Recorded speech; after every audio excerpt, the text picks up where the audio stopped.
Apple's strategy with the iPad is a whole lot different than the iPhone, and the new iPad Air is a good example of that. It's actually now classified as a mid-range offering because it sits in between the entry-level version of the iPad, the 2018 version, and the 11-inch model of the iPad Pro. So it makes you wonder, where is it in the greater scheme of things?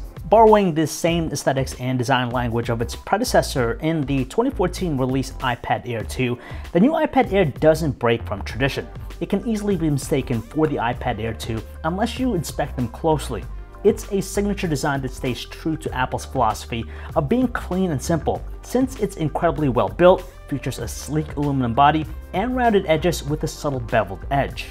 Apple has chosen to keep the Touch ID fingerprint sensor, and we're happy with that because it's good and simple to use.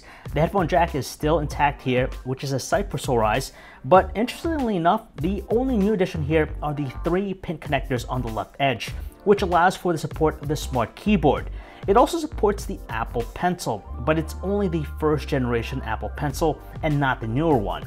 Like, come on, no one else sells more tablets than Apple, so this old design still has aged nicely. It's incredibly thin, it's lightweight, it's premium. What more can you ask in the design? The new iPad Air also features a larger 10.5-inch 1668 by 2224 Retina display that's also fully laminated just like its predecessor for better outdoor visibility. It also leverages Apple's True Tone display technology to adapt colors to the ambient conditions around, while also throwing support for wider DCI-P3 color gamut. Now, all this sounds fancy and enticing for this newer iPad Air, but we wouldn't go beyond saying it's leaps and bounds superior than the iPad Air 2's display. Yes, it's brighter by nearly 100 nits with a peak brightness output of 525 nits, but it still delivers the same crisp and accurate colors. So, just like design, there's not a whole lot new or drastically different with the Retina display here. At the end of the day, it's effective in allowing us to handle the tablet for reading, watching videos, and getting work done.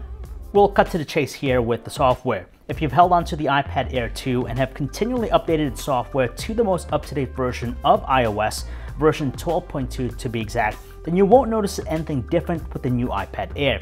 In fact, it's the same experience that you'll find with other iPads. You'll find a gesture-based interface here, which won't be a total surprise for any iPad user. All the gestures aren't new, seeing that we've seen them previously.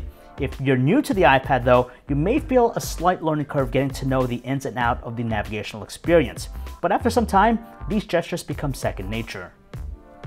Even though it doesn't yet quite match the productivity of a laptop or desktop, we're fans of being able to have 2 apps running simultaneously side by side to one another.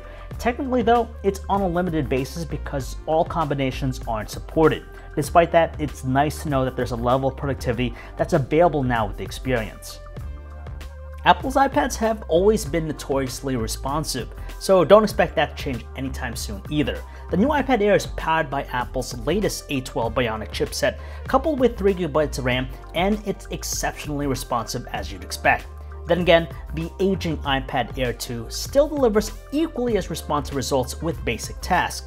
Even though it may be tough to discern the improvements with the new iPad Air, it never once showed any indication of stuttering or slowing down with its performance. When it comes to storage options, there are only 2 options to choose from, 64 or 256GB. The price for the 64GB version amounts to $500, while the 256GB one comes in at $650.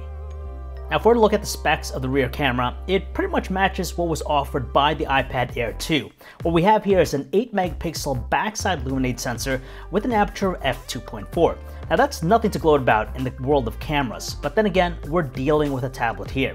The front-facing camera, on the other hand, receives a makeover with an upgraded 7-megapixel camera, up from the iPad Air 2's pitiful 1.2-megapixel camera. Looking beyond the hardware, not much has changed either with the camera's interface. It's pretty much straightforward for the most part, but it's still frustrating to go back to the iPad's general settings to change some of the things, like the video recording resolution. But hey, at least it takes some pleasant looking shots when the lighting conditions are ideal. When it's sunny, you get some average looking details that are accompanied by accurate looking colors. It's good, but not excellent. When there's a strong contrast in lighting, it's useful to have Auto HDR enabled because it tones down the scene so that the highlights aren't overblown, resulting in a better exposed composition. However, we notice that HDR shots tend to come out a bit softer in tone. However, its low light performance is just terrible. Honestly, you'll probably just want to refrain from even trying to shoot any photos when it's dark out. On the flip side, the front-facing camera boosts its performance over its predecessor. There's a fair amount of details that we can make out from taking selfies with plenty of lighting around, but the post-processing tends to be more liberal with the saturation. You're not going to find anything better with the iPad Air's video recording performance, especially when it tops out at 1080p resolution. For a tablet with formidable specs, we certainly expected more in this area with 4K video recording.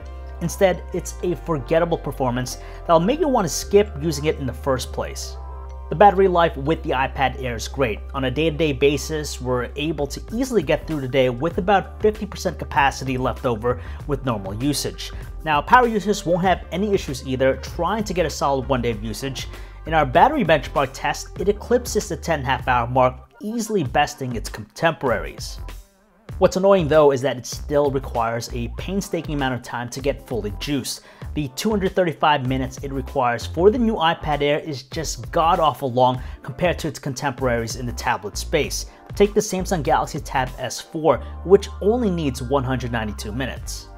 If Apple were still selling the aging iPad Air 2 brand new for a significantly discounted price, we'd probably recommend that over this newer one. However, that's not the case. In reality, the new iPad Air takes up the vacant spot long held by the iPad Air 2 at the moderate $500 price range. After years of Apple trying to sell consumers on upgrading to its more expensive iPad Pro tablets, the new iPad Air's arrival is a sign of relief. And now that it's in the mid-range classification, it's the all-around tablet that will appeal to the mainstream audience. Sure, you could pay less and go with the entry model iPad for $330, but the advantage of paying more to go with the new iPad Air is that you get a better designed tablet, superior display, and the faster A12 Bionic chipset to handle all of your day-to-day tasks. And that is it for this review, guys. If you want to learn more about the iPad Air, you can check out our website, PhoneArena.com. This is John V, signing off.